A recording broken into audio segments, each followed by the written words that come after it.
사랑하는 자들아, 너희를 연단하려고 오는 불시험을 이상한 일 당하는 것 같이 이상히 여기지 말고 오히려 너희가 그리스도의 고난에 참여하는 것으로 즐거워하라. 이는 그의 영광을 나타내실 때 너희로 즐거워하고 기뻐하게 하려 함이라. 너희가 그리스도의 이름으로 치욕을 당하면 복 있는 자로다. 영광의 영, 곧 하나님의 영이 너희 위에 계심이라. 너희 중에 누구든지 살인이나 도둑질이나 악행이나 남의 일을 간섭하는 자로 고난을 받지 말려니와 만일 그리스도인으로 고난을 받으면 부끄러워하지 말고 도리어 그 이름으로 하나님께 영광을 돌리라. 하나님의 집에서 심판을 시작할 때가 되었나니 만일 우리에게 먼저 하면 하나님의 복음을 순종하지 아니하는 자들의 그 마지막은 어떠하며 또 의인이 겨우 구원을 받으면 경건하지 아니한 자와 죄인은 어디에 서리요. 그러므로 하나님의 뜻대로 고난을 받는 자들은 또한 선을 행하는 가운데 그 영혼을 미쁘신 창조주께 의탁할지어다.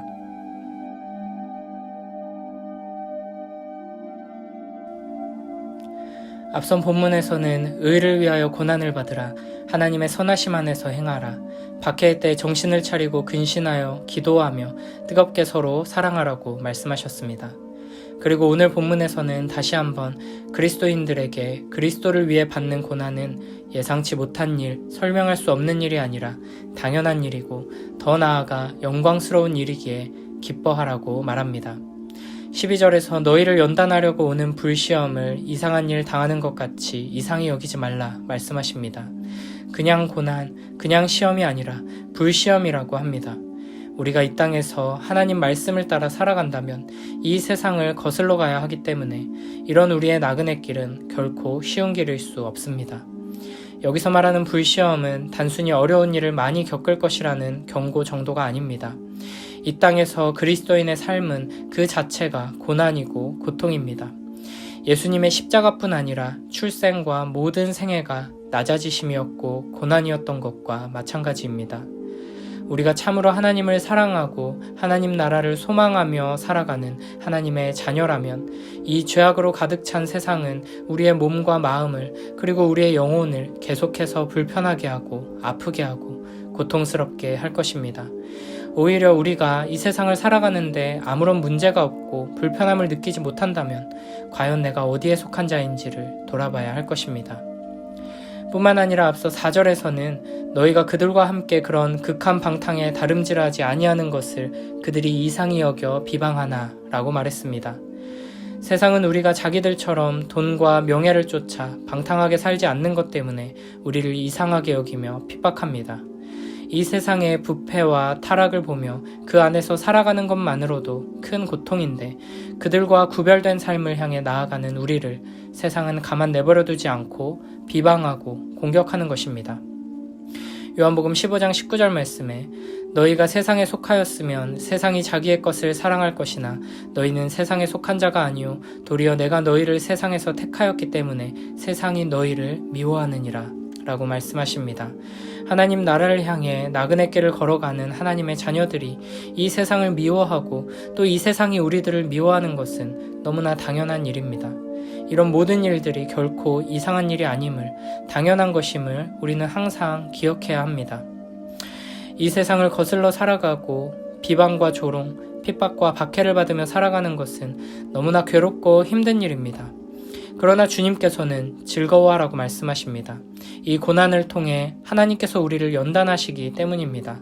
고난은 하나님의 손에 들려 우리를 다듬고 온전하게 하는 도구가 됩니다. 또한 우리는 이 고난을 통해 그리스도의 고난에 참여하게 됩니다. 13절에서 우리가 하나님 말씀을 따라 살아가다가 고난을 당하는 것은 억울하게 의미 없이 당하는 것이 아니라 그리스도의 고난에 참여하는 것이라고 말합니다. 14절에서는 그리스도의 이름 때문에 모욕을 받는다면 그것은 도리어 복이라고 말합니다.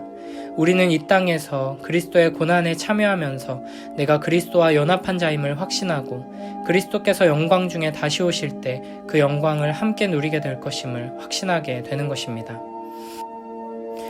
우리는 세상 속에서 우리가 지은 죄 때문에 세상법을 어기는 것 때문에 고난받지 않도록 주의해야 합니다.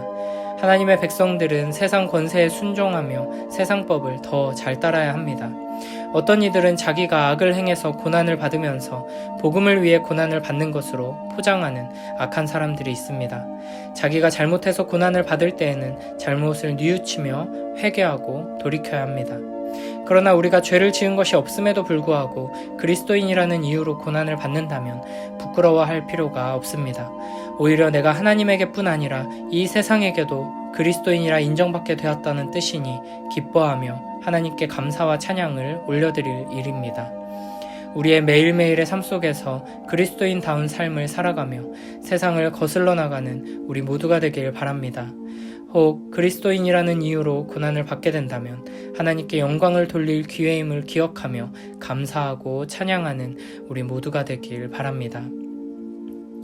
마지막 때의 하나님의 심판은 이미 시작되었습니다. 하나님의 심판은 하나님의 집에서부터 하나님의 자녀들로부터 시작됩니다. 그리스도께서 다시 오실 때 임할 심판의 불은 이미 그리스도인들이 겪고 있는 고난들 속에서 타오르고 있습니다.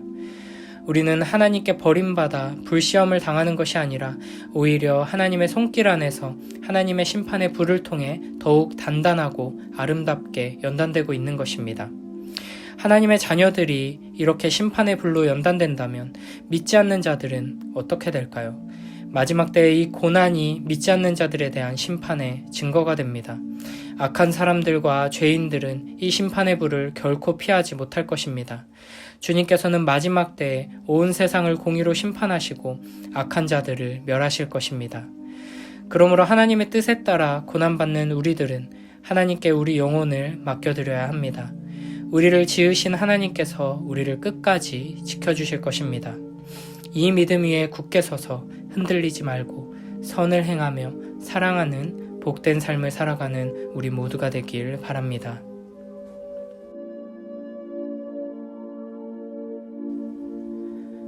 사랑하는 여러분, 고난을 받는 중에 당황스러워하거나 놀라지 마십시오. 그것은 여러분의 믿음을 시험하는 것입니다. 그러므로 여러분에게 이상한 일이 일어나고 있다고 생각하지 말고 그리스도의 고난에 참여하게 됨을 기뻐하시기 바랍니다. 그리스도께서 영광 중에 다시 오실 그날에 여러분은 기뻐하고 즐거워할 것입니다. 그리스도의 이름 때문에 모욕을 받는다면 그것은 도리어 복입니다. 이는 영광의 영이신 하나님의 성령이 여러분과 함께 계시다는 표시이기 때문입니다.